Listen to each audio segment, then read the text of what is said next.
क्या है, हम लोगों को शुरू से पौराणिक काल से भी और अभी तक भी सिर्फ एज अ ऑब्जेक्ट लिया जा रहा है और हमेशा से लिया जाता है।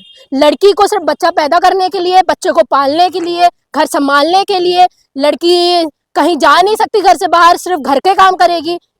इस सब चीजों में जकड़ा हुआ है। उसके बाहर ये कदम नहीं रखने दे रहे, क्योंकि उसके बाहर आप वहां से कदम रखेंगे तो धर्म का उल्लंघन करेंगे।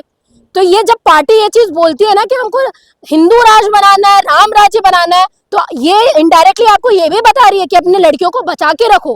क्योंकि ये अब आप लोग ही बोलते आ रहे हैं ना कि हिंदू राष्ट्र बन रहा है, हिंदू राष्ट्र बन रहा है, तो हिंदू राष्ट्र में हाँ, बाबा बागेश्वर धाम भी हिंदू राष्ट्र बनाने को चल पड़े हैं। हर जगह हिंदू राष्ट्र चल रहा है। तो सबसे ज्यादा किस पार्टी से खतरा है, किस पार्टी के नेता से खतरा है, जरा बताइए।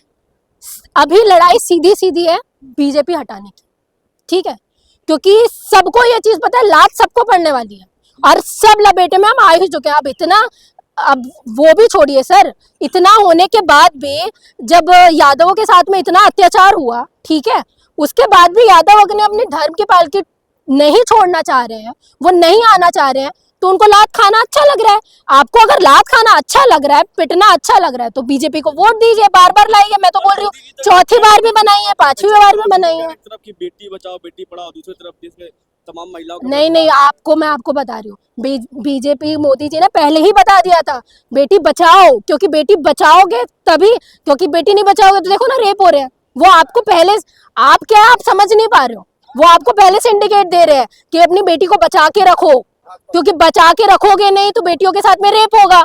अब वही हो रहा है। अब आपने उसको गलत कोटेशन ले ली सर। मैं तो पहले से ही बोल रही हूँ, बेटी को बचने की बहुत ज्यादा जरूरत है, और स्पेशली इन बीजेपी वालों से बचने की ज्यादा जरूरत है, क्योंकि इनके नेता ये बोल, अब सोचिए ना, बीजेपी अगर एक अपने एक्स एमएलए को बचाने के लिए इतनी नीचता तक गिर सकती है, तो वो क्या नहीं कर सकती है।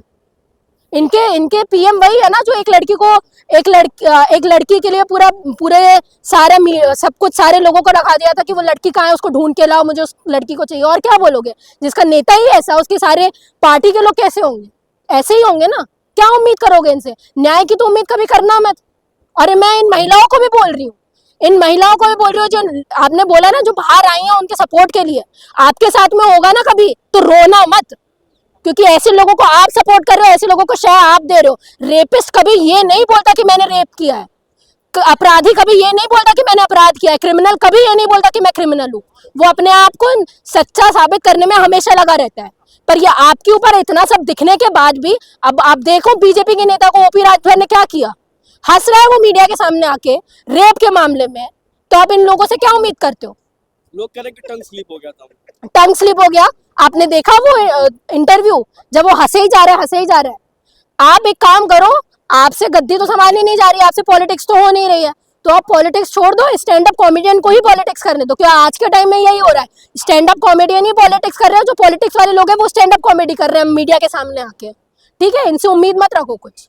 दूसरी तरफ तमाम लोग कहते हैं कि भारत एक नारी शक्ति प्रधान देश है। हाँ, दिख रहा है ना कितना नारी शक्ति प्रधान देश है, जहाँ पे लड़की सेफ नहीं है, जहाँ पे एक लड़की को इतना ग्लोबली ये सारी चीजें फेमस है, उसके बाद भी आपको ये चीज बोलनी है कि हमारे यहाँ पे कि नारी बहुत सेफ है, और बाद में जब आपकी रिपोर्ट्स आती है बाहर से कि कितनी अनसेफ है लड़कियां यहाँ पे, तो आपका खून खोलता है कि नहीं ये बाहर वाले देश हम लोगों को बदनाम करने में लगे। भाई रियलिटी तो देखो, जब दिखा रहे हो उन्नाव की लड़की वहां पे मर रही है, पुलिस वाले उसको इतने घसीट के लेके जा रहे हैं, तब आपको कुछ बोल के नहीं हो रहा है, तो कैसे लड़कियां सेफ है? जब ये चीज बोली जाती है कि यूपी में सबसे ज्यादा क्राइम अगेंस्ट वुमेन है, तब आपको यकीन नहीं होता। और ऐसे जब लड़कियां इतनी रेप केस आते हैं, तब आप बोलते हो कि नहीं बाहर वालों ने तो हम लोगों को यही कर रखा हुआ है। कोई दुश्मनी है उनकी तुमसे? क्या करा हुआ है? कोई दुश्मनी है उनकी? वो तो तुमको पूछते हैं ना। तुमने तो बहुत अच्छे इंटरनेशनल कलेक्शन बनाए हैं, तो क्यों नहीं करवा देते अपनी रिपोर्ट सही? क्यों नहीं करवा देते एनसीआरपी की रिपोर्ट सही? करवा देना चाहिए।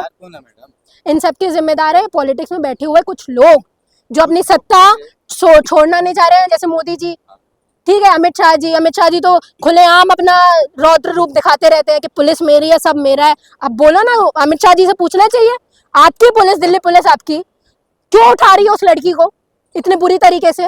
मतलब आप नहीं चाह रहे हो कि वो अपनी आवाज उठाए। हाँ, ऊपर से दूसरी तरफ आप उसको, कुलदीप सिंह सेंगर को सपोर्ट करने के लिए अपना सब कुछ लगा देते हैं। बोला नहीं था कि आईओ ने सपोर्ट किया था? बोला गया था ना कि सीबीआई के आईओ ने सपोर्ट किया था। तो सर, जितना आप काला चट्टा खोलोगे ना, इनके खुलते ही रहेंगे। ये कभी और ये इन्हीं लोगों ने बोला था ना वुमेन रिजर्वेशन बिल हम पारित करते हैं। पहले औरतों को ना सेफ रखना सीखो, ठीक है। इस देश में अगर औरतें सेफ होंगी तो रिजर्वेशन बिल की जरूरत भी नहीं पड़ेगी।